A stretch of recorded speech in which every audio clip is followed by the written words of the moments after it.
OTEP à tous, ça chauffe au Sénégal.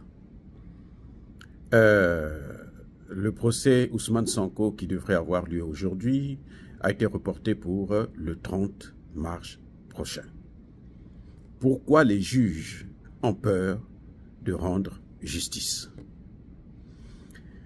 Moi, je crois que c'est d'abord une affaire politique. Parce que les juges ont peur de la réaction de la population, de la jeunesse qui, en très grande majorité, soutient Ousmane Sonko. Ça, c'est un fait. Ce n'est pas la justice, mais c'est la politique. Et ce procès, semble-t-il d'ailleurs, c'est un procès qui est politique. Pourquoi je dis ça? Parce que celui qui a porté plainte contre Ousmane Sonko pour diffamation, c'est un ministre. Donc, c'est quand même un membre d'un gouvernement. Et la justice, dans nos pays, nous le savons très bien, a toujours été soumise, d'une manière ou d'une autre, à la position du gouvernement. Donc, on voit là que c'est un procès politique. Et l'opposant lui-même, Ousmane Sonko, ne ramène pas les choses vers la justice, il les ramène surtout vers la politique. Parce que j'ai entendu Ousmane Sonko demander à ses sympathisants de venir assister à son procès. Et donc, à ce moment, ce n'est pas un argument juridique qu'il soulève, qu'il développe, mais c'est plutôt un argument politique. La question, c'est de savoir pourquoi. Maintenant, il y a un débat autour de la sincérité, autour de l'honnêteté, autour de la personne même d'Ousmane Sonko. D'aucuns disent que il est financé par l'Occident, il est financé par Georges Soros. J'avais même sorti une vidéo là-dessus où je disais faisons attention, il faut vraiment chercher à avoir plus d'informations parce que on doit savoir qu'est-ce qui se passe exactement. Mais moi, je ne soutiens pas Ousmane Sonko, je ne suis pas non plus contre lui. Hein, je veux seulement que la jeunesse s'exprime et que, comment dirais-je, le Sénégal puisse avoir un bon dirigeant. Moi, mon seul point important, c'est que lorsque j'ai écouté l'interview de Ousmane Sonko sur RFI et France 24, j'ai trouvé un homme qui a changé un peu sa position. Il n'a pas été direct comme il l'avait été au début, il y a quelques mois ou plutôt l'année passée. Il a été un peu plus souple avec ses Français. Et je trouve anormal que Ousmane Sonko n'ait jamais par exemple, n'ait jamais cherché à passer sur Afrique Média pour expliquer à la jeunesse africaine ce que lui il pense. Et je pense que ce serait très important. Est-ce que c'est Afrique Média qui fait pas bien son travail, c'est-à-dire que chercher à aller interviewer ses opposants et autres, ou bien Afrique Média, eux, ils se contentent seulement de ce que les gens font et après ils viennent critiquer, faire des analyses. Donc, je pense qu'il y a tout ça qui pose un problème politique assez sérieux. Maintenant, il y a un autre aspect qui est flagrant, c'est que tous les chefs d'État sénégalais, depuis le vieux Senghor jusqu'à Macky Sall, ont toujours servi les intérêts de la France et des pays occidentaux. Macky Sall, quand il est allé voir Vladimir Poutine pour mendier le blé, que nous n'avons jamais reçu et que nous ne voulons pas d'ailleurs, nous n'avons jamais fait la demande, avant d'y aller, il est d'abord parti en France, en Europe, pour demander leur avis, pour prendre des instructions. Ça, c'est un signe maintenant, alors, catastrophique. Et quand il est parti voir Poutine, il est allé accompagné de Moussa Faki, qui est le président de la commission de l'Union africaine. Or, ce Moussa Faki-là, c'est le paillasson même des Occidentaux. Donc, quand on le met à côté de Macky Sall, certainement que c'est pour faire l'espionnage, pour dire aux Occidentaux ce que Poutine et Macky Sall ont discuté, qui n'est pas sorti au niveau de la presse. Voilà les éléments. Et le Sénégal a brillé par des gens qui viennent qui sont soutenus. On a tous vu comment Abdoulaye Wade a été soutenu par la jeunesse sénégalaise. Et quand il a eu le pouvoir, qu'est-ce qu'il a fait? Abdoulaye Wade a été le seul chef d'État africain qui a soutenu la guerre en Libye et l'assassinat de Muammar Kadhafi. Abdoulaye Wade. Voyez, après Abdoulaye Wade, on a vu comment on a soutenu Macky Sall.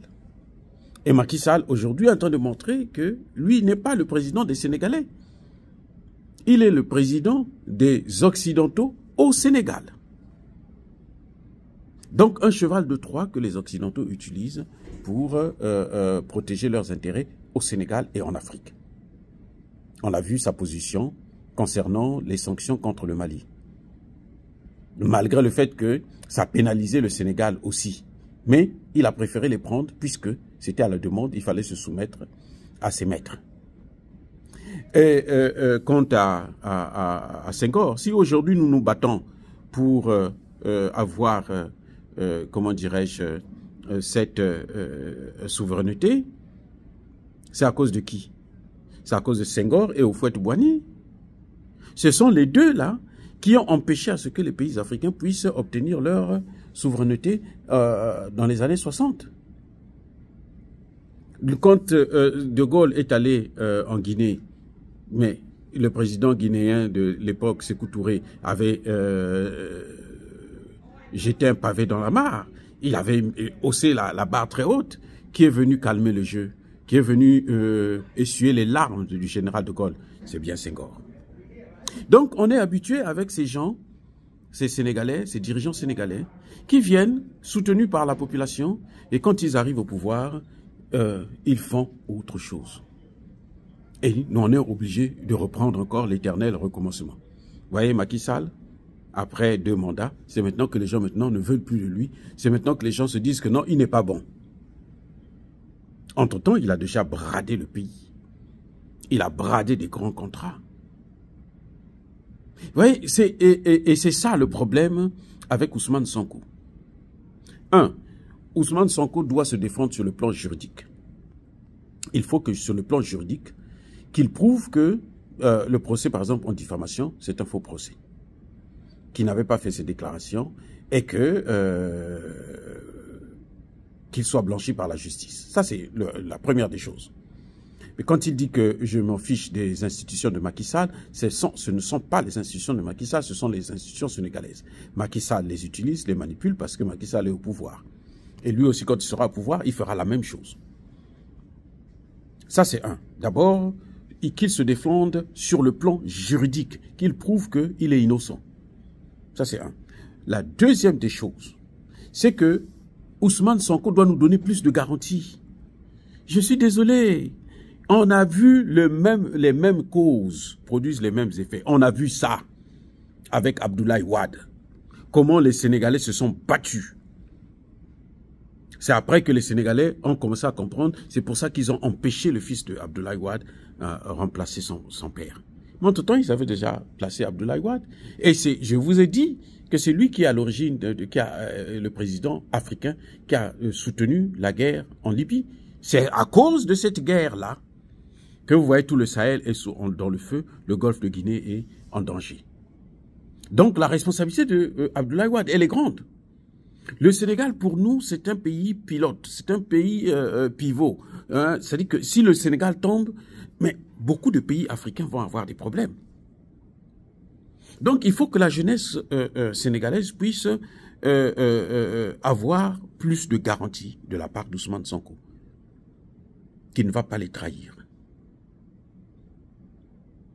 Quand il passe sur RFI, France 24, il détale bien son programme, en tout cas en ce qui concerne la souveraineté africaine.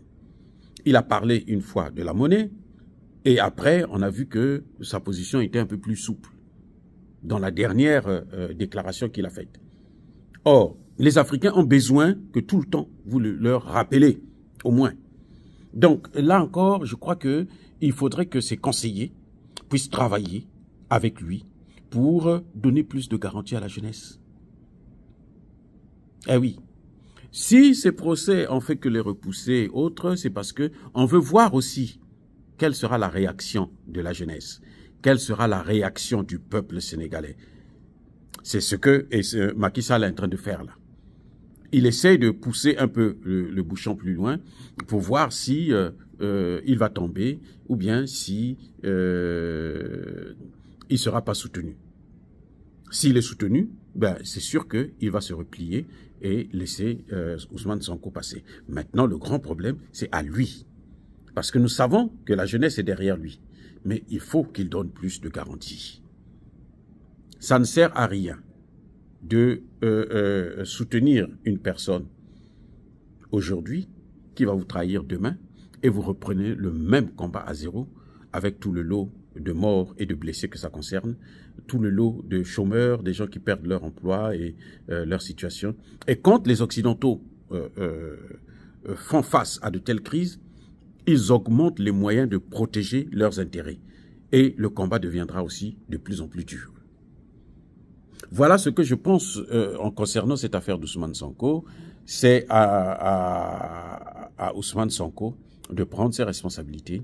Il est soutenu par la population, il n'a pas peur. Il faut qu'il continue à donner des garanties, qu'il donne plus de garanties à cette jeunesse-là.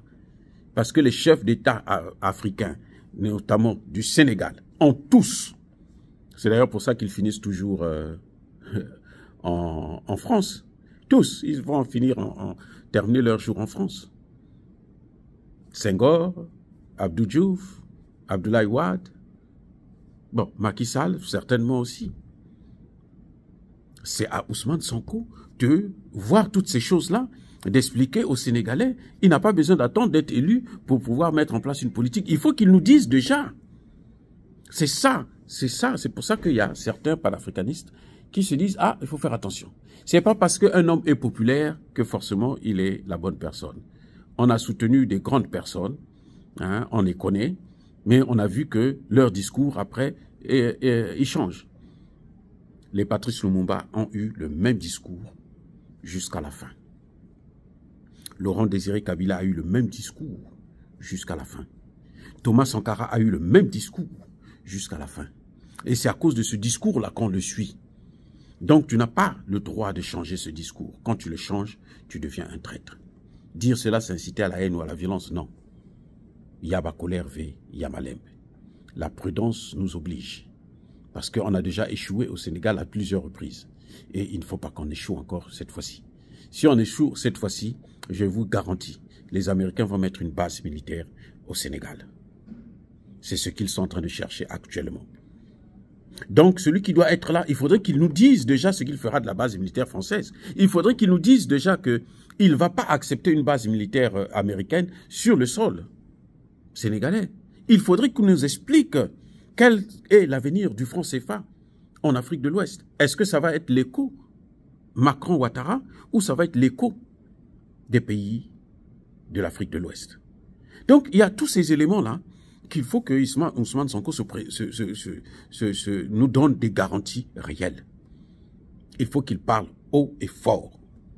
Aujourd'hui, nous avons des médias africains qui peuvent faire passer ce message-là, qui peuvent expliquer à la jeunesse africaine, parce que l'élection au Sénégal ne concerne pas que les Sénégalais. Ce sont les Sénégalais qui vont voter. C'est la jeunesse sénégalaise qui va voter. Mais ça concerne toute l'Afrique. Parce que les conséquences d'un mauvais choix au Sénégal va affecter tout le continent. Et ça nous regarde à nous tous. Eh oui, bien-aimés frères et sœurs, je persiste et je signe. Soyez bénis, abondamment bénis par le Dieu des Kémites. Mais que tous ceux qui persécutent le continent africain, tous ceux qui le pillent et le déstabilisent, qu'ils soient noirs, qu'ils soient blancs, qu'ils soient arabes, qu'ils soient chinois, nous demandons à ce qu'ils puissent être punis, maudits, foudroyés, neutralisés par le Dieu des Kémites et par nos ancêtres angélisés. Vive l'Afrique éternelle. J'ai dit et j'assume.